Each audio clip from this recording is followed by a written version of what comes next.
Thanks to all of our witnesses for being here today.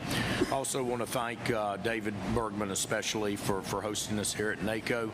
And I saw Mayor Kim Leonard earlier. Mayor, thank you for welcoming us to your city.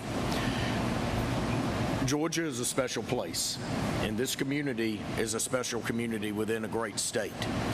And one of the things that I have found as being not only a lifelong resident here, but a member of Congress, is that this area has a way of overcoming what Washington puts in its way.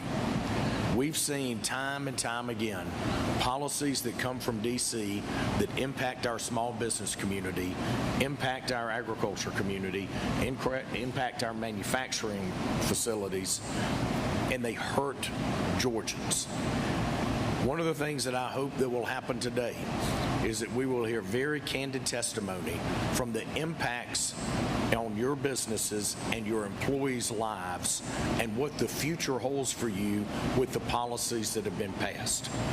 I'm going to start with a very large company that's in this area, and that is Kia Motors. This area, state of Georgia, has made billions of dollars of investments in new automotive manufacturing, electric vehicles, and the batteries to go with them. And yet the policies from this administration are going to destroy the very jobs that they claim that they're going to be promoting with a tax incentive for for electric vehicles that is very perverse. And it hurts manufacturers that are in this state and in this region. But more importantly, when you start to hurt the larger manufacturers in this area, it trickles down to the small businesses. I can tell you, without a strong manufacturing backbone and without continued investment and continued employment, small businesses will continue to suffer. We need what we had just a few years ago, which is a growing economy that includes everybody, where we see wage growth across all sectors, where we see lower taxes across all sectors, and where we see inflation not destroying the very gains that we've made. We need policies that put Americans back to work, not simply give them a handout.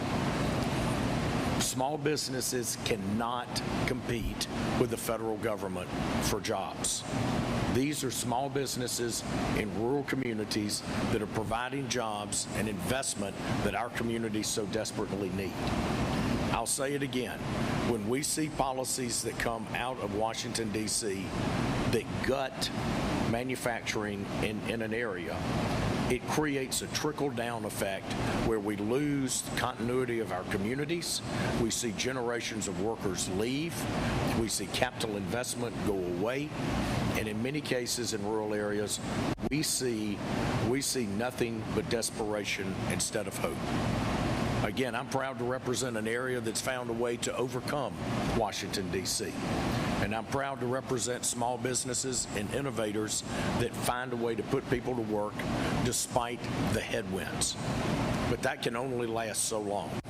If we continue to go down the path where we're raising taxes on our small businesses, where we are disincentivizing people to go to work, and we continue to make America less productive, these small businesses will close.